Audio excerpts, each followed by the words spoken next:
Agora 8 horas 5 minutos em Campos, de volta com o Folha no Ar, primeira edição. Oferecimento dos laboratórios Plínio Bacelar, Clínica Proteus e Dedumas Baterias. E hoje recebendo, com muito prazer, o vereador Álvaro Oliveira. Ele é líder do governo Vladimir Garotinho na Câmara e fala sobre essa pandemia da Covid-19. Também, né, nesse bloco. Arnaldo, voltamos com você. Álvaro, você já citou no bloco anterior que a pandemia pode ter alterado aí, inclusive o resultado das urnas, uma vez que, né, muitos eleitores não foram votar no dia 15 de novembro. E você, como vereador, e por mais que seja suplente agora, mas está na sequência, né, terminou o mandato, começou o outro, como você tem acompanhado o enfrentamento à pandemia em Campos, desde o governo Rafael, quando essa pandemia começou, né, foi em março do ano passado, estamos há um ano aí, já nesse processo de pandemia, aí até a continuidade agora no governo Vladimir? Vamos lá, vamos começar, como diz o outro, né, do início. Lá atrás, no governo Rafael, óbvio que ele teve vários acertos, mas no começo ele quase que não entendeu aquele momento de pandemia, tanto é que foi forçado pelo Ministério Público, ou será que eu estou enganado, vou até reportagem nesse sentido, a abrir mais leitos de Covid no município. E eu tecia várias críticas à época no plenário, mostrando que o governo terminou, e mesmo a gente chamando atenção, durante todo o tempo de pandemia, os leitos criados, tanto no município quanto na rede pública, na rede particular, não estavam sendo cobrados do governo municipal. Aí volta ao público. O governo federal dava o direito do município a receber R$ 1.900 por dia por leito permanente de Covid. E também receber R$ 800 por dia por leito de Covid transitório. O governo Rafael Diniz terminou sem receber esse recurso, porque não se adequou, não se cadastrou, abriu o leito e com muito salvaram muitas vidas, mas por obrigação, porque o Ministério Público forçou, mas aquela coisa dele fazer, estou fazendo porque eu entendi o momento, não houve isso hora nenhuma. Depois de forçar, sim, tenho aqui que destacar as atuações, depois que tiveram aquelas reuniões com o Ministério Público, ele foi forçado a abrir mais leitos de Covid, teve até um planejamento, eu tenho que abrir tanto a tal data, eu não lembro os números, mas aí a atuação foi boa. Mas até que houvesse essa reunião com o Ministério Público e essa forçação para que ele abrisse os leitos de Covid, Campos estava indefeso. A verdade é essa. E agora, na atual gestão, como que você tem acompanhado essas medidas de enfrentamento, essas flexibilizações que vêm acontecendo? Eu colocava no primeiro bloco. A região vive um período em que há uma redução de casos e uma oferta maior de leitos, como você mesmo colocou aí. Embora os casos estejam acontecendo todos os dias, tem essa percepção do carnaval, pode refletir ainda nos números das próximas semanas, enfim. Mas hoje o quadro é diferente do resto do país, que está em alta. Você concorda com essas flexibilizações que vêm sendo adotadas, como aumento de horário de funcionamento do comércio, sobretudo bares e restaurantes, agora abertura de cinemas? Como você vem avaliando essas medidas que estão sendo adotadas? Sim, concordo. De maneira muito responsável, e aqui meus parabéns lá ao Dr. Chardo e toda a equipe da saúde, que tem atuado de maneira muito consciente. Toda segunda-feira leva lá para o nosso sala de crise, por assim dizer, né, as reuniões que são feitas da Covid, tudo que está acontecendo no nosso município. Logo nos primeiros dias de governo, ninguém entendeu aquele fechamento, mas foi necessário. Tanto foi necessário que nossa curva, e aí eu não tenho aqui o mapazinho em mão, mas eu tenho no meu celular que está ocupado, nossa curva estava em 13, vamos supor. Depois daquele freio de arrumação que o prefeito fez aquele fechamento, caiu para 9. Nós pegamos uma prefeitura em que, antes do governo sair, ele desmobilizou aqueles leitos de Covid que existiam. Campos ficou quase sem leitos de Covid. Então, quando dizia-se que nós estávamos com quase 100% dos leitos ocupados, e chegou a ter um determinado dia, que eu acho que chegou a 100% dos leitos ocupados, é porque nós não tínhamos mais leito. Foi aí que o prefeito Vladimir, às pressas, conseguiu lá 10 mas colocou para funcionar logo 5 e depois mais 5. E depois desse esse freio de arrumação e esses 10 leitos que o prefeito conseguiu, aí sim nós voltamos aos patamares normais e continua, até semana passada, essa semana eu não acompanhei, caindo. Por isso as flexibilizações foram ocorrendo, inclusive o cinema hoje, que o Cláudio acabou de ler. Então, está sendo muito, às vezes, muito enérgico, mas também com muita responsabilidade a equipe da Secretaria de Saúde e Vigilância Sanitária está atuando. E eu vejo com muita tranquilidade, eu estou me sentindo representado por eles nesse momento. Uma outra questão, eu falei no primeiro bloco sobre a aquisição de vacinas, já que o Supremo Tribunal Federal liberou, digamos assim, que estados e municípios possam adquirir essas doses, mesmo não aguardando o Plano Nacional de Imunização, até porque está a conta gotas.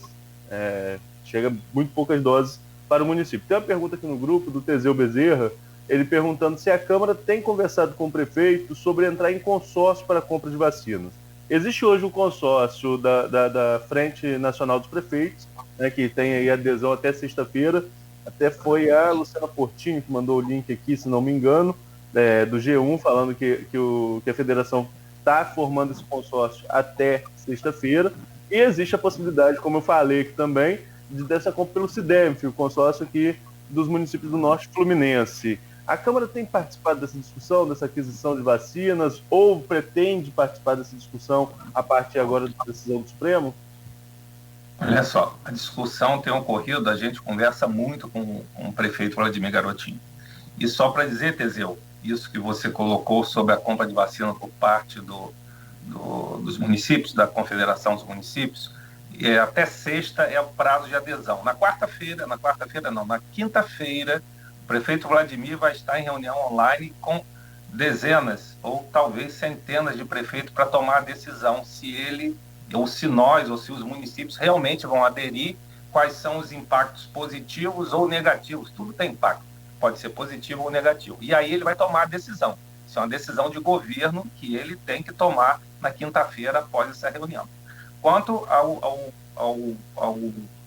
aqui da Fátima, que agora é do SIDEMF, do Conselho do Consórcio dos Municípios, eu ainda não conversei com o prefeito, eu estou desde quinta aqui em São Paulo. Já falei isso no início do programa. Eu não conversei com ele sobre esse assunto, não.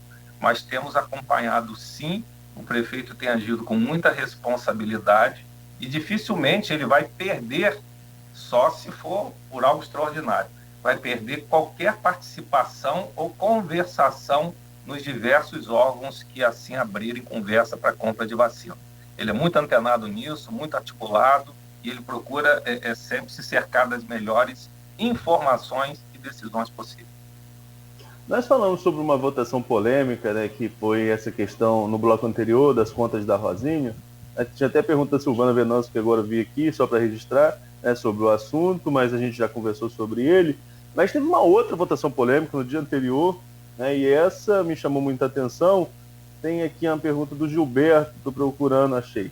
A pergunta do Gilberto com relação a essa questão, que foi a votação do projeto do pastor Anderson de Matos, do vereador Anderson de Matos, em que, segundo a propositura de lei dele, tornou essencial os templos religiosos, transformou em essencial os templos religiosos. Aí o Gilberto Gomes pergunta: como votou o vereador em relação ao projeto que tornou igrejas atividades essenciais durante a pandemia, impedindo o fechamento durante um eventual lockdown, por exemplo? Não, olha só, é assim, mas não é assim. Vamos por parte. Votei com muita tranquilidade, não só eu, como a grande maioria da Câmara, por entender que realmente o projeto era um projeto que foi dito pelo vereador Marcos Elias, que lá está, que eu concordo. Quantas pessoas nesse momento de pandemia sofreram por estar em casa presos, enclausurados, sem ninguém para conversar? Qual era o grande socorro que foi aí? Onde era o grande hospital dessas pessoas? Na sua religião, qualquer uma que seja. Então, ali ele transforma como essencial, te dá o direito, mas no artigo 3º, para quem leu a lei, porque às vezes a gente vê o todo, mas tem que ler todos os artiguinhos. No terceiro diz que respeitado todas as determinações dos agentes de sanitário de saúde. Ou seja, mesmo essencial. Se os agentes sanitários falarem assim, esta atividade é essencial, mas neste momento tem que fechar, ela vai fechar. Então, ela transforma como essencial. Quando as essenciais podem abrir, ela também vai abrir. Mas se houver qualquer tipo de desrespeito, ou se achar que o momento é tão crítico que nem ela possa funcionar, óbvio que ela vai respeitar, como tem respeitado a todo tempo. Tá, então não é que se torna essencial e está blindada aí, como ficou a percepção popular, né? Volta a essa questão, porque é como você colocou, leis a gente tem que ler e ler todos os artigos. Por isso que eu falei, o decreto saiu, não li ainda, então não vou comentar sobre ele. O governador vetou por quê? Não li ainda. Vou esperar para depois eu ler e falar sobre. Né? Então a gente precisa conhecer. Então há a possibilidade sim de fechar, mesmo tornando essencial. Claro que é essa possibilidade. Hora nenhuma vai ser negado a autoridade sanitária. Olha só, a autoridade sanitária no nosso município, e isso já foi dado pelo STF, não a autoridade sanitária, mas ao prefeito, ele tem total poder de fechar, mesmo se for considerado essencial. A autoridade sanitária se sobrepõe a qualquer outro qualificação de qualquer ramo de atividade. Ela que vai ditar as normas. Inclusive, existem lá as regras da vida, de que como todos têm que funcionar, inclusive os cinemas, que estão sendo abertas as portas hoje. Então, essas regras da vida têm que ser respeitadas, mas toda vez que se notar um aumento desenfreado, como você disse, vamos ver os impactos do carnaval, vamos ver os impactos do final do ano. Se houver um aumento desenfreado, nossa autoridade sanitária vão saber com muita rapidez e propriedade as medidas que vão ser tomadas. E com relação ao trabalho do Legislativo, Álvaro, dos dois anos, do ano passado e desse ano, como o Legislativo tem atuado de maneira efetiva nesse enfrentamento à pandemia, e como que você avalia, por exemplo, essa mudança no perfil da Câmara, dos trabalhos efetivos da Câmara, que era totalmente remoto, depois passou para um sistema híbrido e agora parece estar presencial. É assim mesmo que está funcionando? Exatamente. Está presencial, mas não é presencial 100%. É respeitando as regras da vida, as regras sanitárias. Eu era um crítico da reunião, mas respeitava, mas me posicionava, dizendo que eu entendia que a Câmara, no momento de crise, tinha que estar mais presente, inclusive de forma física. Por quê? O plenário da Câmara tem espaço para 200 pessoas, são 25 vereadores, mais as pessoas que trabalham ali internamente. Vamos colocar 30 pessoas, 40 pessoas. O plenário da Câmara suportaria perfeitamente a nossa presença lá no momento de pandemia, respeitando tudo que as autoridades sanitárias demandassem e exigissem. Eu achei que naquele momento, mesmo sendo prudente, porque muita gente, como o presidente dizia, o presidente Fred, vai dar um abraço para ele, dizia que era prudência, porque ele tinha... ele mesmo tinha várias comorbidades, mas acontece que tirava o nosso direito de debate.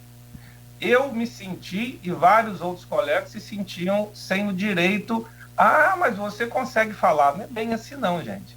Ali, quando abriu de forma não presencial, vários aspectos definidos no regulamento, no regimento interno da Câmara, foram esquecidos e passou a valer só o de forma online, onde não nos dava a prerrogativa, inclusive, de pedir o direito de ordem, fazer questão de ordem. O que é fazer uma questão de ordem? Definido no regimento interno, quando o vereador discorda ou tem alguma coisa que ele queira explicação, você não tinha direito de pedir explicação, de fazer questão de ordem, você não tinha direito a nada. Então, aquilo cerceou o direito do vereador e, por conseguinte, da população que ele representa. Você já passou já caminha no meio político há um tempo e sabe que começo de governo é normal, né, que o prefeito consiga costurar uma ampla maioria. E caso o governo venha a se desgastar, essa maioria começa a se dividir, tendo em vista o próximo pleito. Isso é natural, qualquer prefeito, qualquer vereador em qualquer lugar, a gente acompanha isso em vários lugares. Mas o que eu queria colocar para você é o seguinte: você foi líder de oposição, como você colocou, durante 4 anos. E o prefeito hoje tem uma maioria ampla na Câmara. O quanto uma oposição fundamentada, uma oposição que possa elevar o debate, faz falta na Câmara? Você vê essa oposição formada hoje dentro do parlamento para elevar esse tipo de debate, para trazer aí... porque não dá para ninguém fiscalizar o município todo sozinho. Quanto mais pessoas observando, melhor. Então, essa oposição para levantar o debate, faz falta na casa ou você já vê a formação dela? Muito novo para falar. Como você disse, a primeira sessão, as duas primeiras sessões foram semana passada. Óbvio que eu acho que todo processo em que você tem um contraditório, que você tem alguém que mostra seus erros, eu costumo dizer, Arnaldo, minha vida toda eu tenho 32 anos de serviço e de efetivo trabalho no Tribunal de Justiça eu tenho 22. E sempre trabalhei em cargo de gerenciamento, direção. Digo que você que está gerenciando, você chega num limite. Você às vezes não consegue enxergar o óbvio que está ali na sua frente. Por que eu estou dizendo isso? Que às vezes uma pequena modificação, uma pequena crítica, um pequeno detalhe feito em plenário faz com que aquele prefeito que tem a vontade e a disposição para fazer, possa fazer novas medidas que vão trazer um impacto imenso. Então é isso que tem que ter. Eu acho que tem que ter oposição sadia, tem que ter oposição propositiva. Nós não podemos fazer oposição, e eu nunca fiz, é só para meus discursos, nunca fui lá agredir ninguém, falar da família de ninguém. Falava, assim, das ações e do que eu estava votando. Então, quando você larga o pessoal e passa a pensar no público, esta é a oposição que tem que existir. Mas quando você pega uma oposição só para falar de pessoas, isso aí perde sentido, fica sem sentido. Então, vereador Álvaro Oliveira, tem uma lei de 27 de agosto de 2020, nesse enfrentamento à pandemia da Covid-19, que é a lei que multa as pessoas por não utilizarem a máscara. Eu gostaria que o senhor comentasse sobre essa lei, o que o senhor acha e se ela realmente tem efetividade e se dá para fazer com que hoje, porque no começo, fazer com que se cumpra essa lei de fato realmente, né? Porque a gente está vendo aí, as pessoas não usam as máscaras, muita gente, se você parar em qualquer esquina da cidade, rapidamente se observa um número expressivo de gente que não usa máscara, e aí eu não consigo e nem quero entrar nesse mérito aí, mas falando sobre esse conjunto de enfrentamento, as regras da vida, né, como o senhor disse mais cedo, e desse conjunto de enfrentamento. Porque no começo, o que era? Até a própria OMS, a gente falava aqui, demorou um pouco para pegar firme nessa campanha de orientação do uso da máscara, que tem uma efetividade fantástica. Nós comparávamos até o uso das máscaras e luvas pelos médicos durante o seu horário de expediente. E eu gostaria que o senhor comentasse, então, sobre a efetividade dessa lei e se de fato dá para fazer isso funcionar. Eu fico muito... Eu acho que as leis existem para ser cumpridas, mas tem algumas que a efetividade dela, embora diga lá, vai ser multado, como é que você pega uma pessoa que está sem máscara e fala assim, dá aqui seu documento para multar, não tem documento, qual o seu nome? Não estou. Então, entendeu? Fica meio difícil. Mas é igual a multa do carro. Se você não tem nada que impute a você uma responsabilidade ou uma penalidade em forma de dinheiro, que dizem os mais velhos, eu estou lá perto dos mais velhos, mas eu ouvia muito meu pai, que a pessoa, quando dói no bolso, dói no corpo inteiro. Então, é isto aí. Se as pessoas não estão entendendo que o momento é um momento de realmente de muito conhecimento, integração de esforços, você tem que tentar penalizar de alguma coisa, como foi o vereador Bruno Viana, que entrou com um projeto de lei já nessa legislatura e foi aprovado, penalizando as pessoas que efetivamente ou de alguma maneira viessem a furar a fila da vacinação. Que o prefeito Vladimir Garotinho, com muita propriedade, colocou esta listagem agora de forma pública. Está lá no portal da transparência, todos que são vacinados cumprindo rigorosamente a lei. Então, as leis têm que existir quando a gente não tem a consciência. E aí volta o uso da máscara. O uso da máscara tanto é pertinente e é necessário que da onde que veio a gripe? Da China. Eles já usavam máscara, luva há muito tempo. Antes mesmo de aqui começar a usar, eles já usavam lá. Será que eles que estavam com todo esse problema não sabiam o que estavam fazendo? Será que o médico que entra para a cirurgia, né, qual médico entra para a cirurgia sem luva e máscara? Nenhum, todos eles. Então, é óbvio e é certo e comprovado que o uso da máscara ajude muito, que o uso do álcool ajude muito, mas, infelizmente, a consciência de grande parte da população, ela ainda não tem essa consciência. Então, de alguma forma, tem que o poder público tentar imputar alguma responsabilidade para que ela entenda o momento que nós estamos passando. Tem mais algumas perguntas aqui com relação à legislatura, que a gente vai dar continuidade no próximo bloco, Álvaro, mas tem uma mais ampla, que é do professor Raul Palácio, reitor da UENF, e a gente está quase terminando esse bloco, dá para a gente falar sobre ela rapidamente. Ele pergunta quais são os projetos que estão tramitando na Câmara que tenham como objetivo o desenvolvimento da cidade. Quais os projetos você pretende colocar em avaliação do colegiado neste ano de 2021? Raul, bom dia primeiro para você. Alguns projetos já têm entrado e os projetos vão sendo construídos ao longo da legislatura. Ninguém começa uma legislatura com centenas de projetos na mão. Essas coisas são construídas. Por exemplo, agora o governo, para o bem da população e especificamente para a classe dos nossos professores, está tramitando um projeto de regência, dando direito aos professores que trabalham de forma virtual receber o recurso como se estivesse em sala de aula. É um projeto de benefício para o momento que nós estamos vivendo. Como também houve um outro projeto já votado nessa legislatura agora, do vereador Leão Gomes, em que coloca os portadores de deficiência na fila de vacinação como prioridade, conforme são nossos idosos, conforme são nossos médicos. É um projeto para a população. Eu já tenho pensando, Raul, dentre outros, mais um que foi esse ano, não foi nem do ano passado, nem da legislatura passada, eu estava pensando e vou conversar ainda com a Procuradoria do município, um processo para tentar a desjudicialização de várias ações do município. O que é isso? A gente vai abordar, não é para que você faça aquele perdão que foi feito no governo passado de 58 milhões com uma grande empresa do ramo hospitalar de Campos, não. É para que a Procuradoria do nosso município tenha condição de fazer acordos de processos pequenos até R$500 mil, vamos supor, essa é a minha ideia. Por quê? Porque eu fiz um levantamento dos últimos anos, o município de Campos já gastou mais de R$30 milhões nos últimos anos com custos judiciais, com processos judiciais.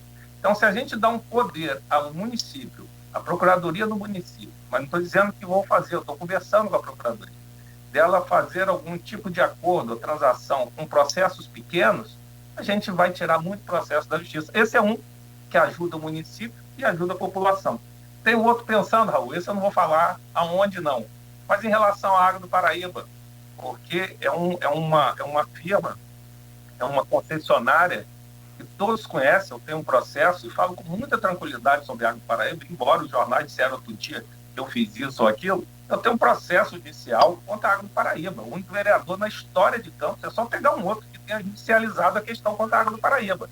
E eu estou fazendo um projetinho que vai pontuar alguma questão da Água do Paraíba, em conjunto com o presidente da casa, o vereador Fábio Ribeiro. Então, a Água do Paraíba tem que ser contida, ela tem que ser, regras têm que ser postas. E a Água do Paraíba talvez não tenha entendido isso. Então, dentre outros, Raul, mas a gente vai caminhando, o que eu vou dizendo, as coisas vão sendo construídas. E contamos com vocês, com a comunidade acadêmica, com todo mundo, para dar sugestões. Nós estamos lá representando a população, nós não somos a população. Então, também cabe a vocês nos sugerirem algum tipo de matéria, algum benefício para a nossa cidade. Você falou sobre a Água do Paraíba e existe aí sempre um boato que se corta a possibilidade de uma CPI para investigar algo. CPI vira uma coisa muito midiática, né? É para dizer que tem CPI, né? Enfim, é CPI de saúde, CPI de transporte, CPI, enfim, é muito CPI, tem muita CPI que é midiática, que dá uma exploração que não tem um objetivo claro, né? Tipo assim, CPI da saúde, o que seria CPI da saúde? CPI do transporte, o que seria CPI do transporte? Aí tem essa CPI da Águas Paraíba, que sempre volta a discussão, sobretudo em grupos de WhatsApp, você faz parte de alguns, vejo seu nome lá em cima, letra A, você não aparece ali primeiro, né? Tem muitos grupos de política aqui na cidade, tem que sempre falar, cadê a CPI da Águas Paraíba? Você acha que tem possibilidade, ou tem viabilidade de se instalar uma comissão de inquérito para apurar essa concessão? Tem algum vício nessa concessão que precisa ser sanado no seu ponto de vista? Você mesmo colocou já acionou a justiça contra a concessionária? Olha só, eu por não conseguir a CPI na época, porque eu via vários vícios contratuais e vários vícios de execução de contrato. Eu judicializei a questão porque não conseguia a CPI.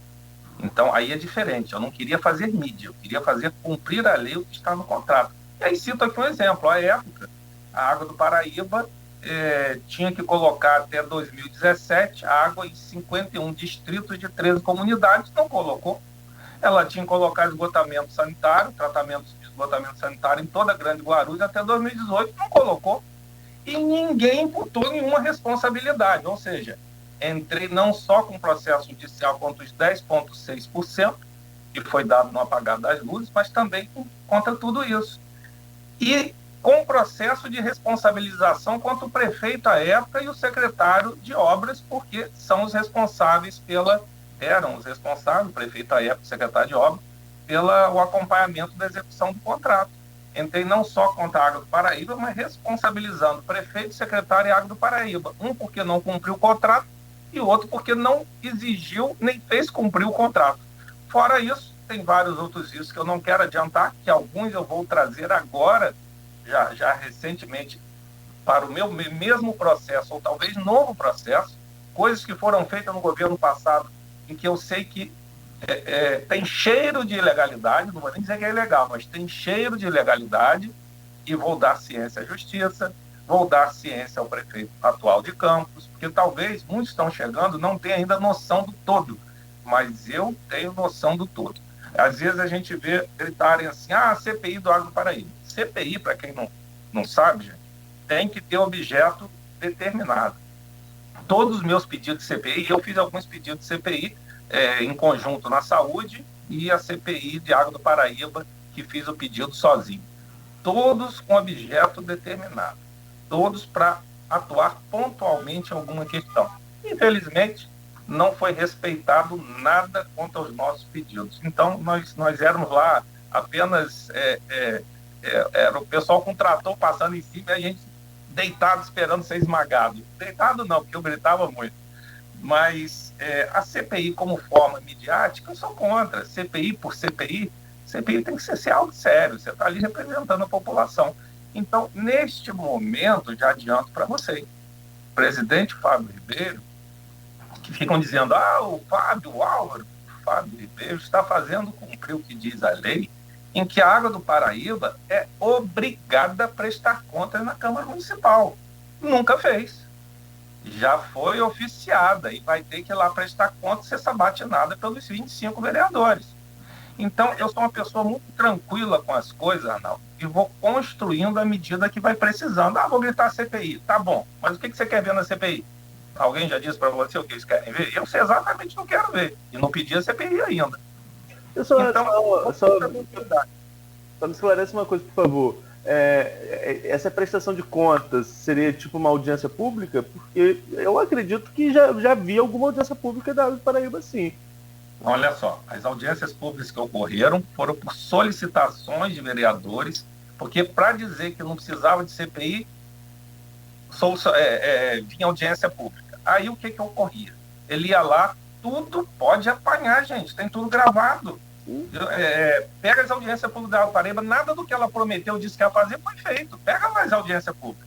Mas a CPI, e é isso que tem que, essa audiência pública, usando o nome da prestação de conta, audiência pública, se a Água do Paraíba, por 3 vezes consecutivas, tiver nesta audiência pública, nessa prestação de conta, a negativa por parte dos vereadores e da população, ela pode perder a concessão. Ninguém nunca disse isso, né? Mas é isso que está lá.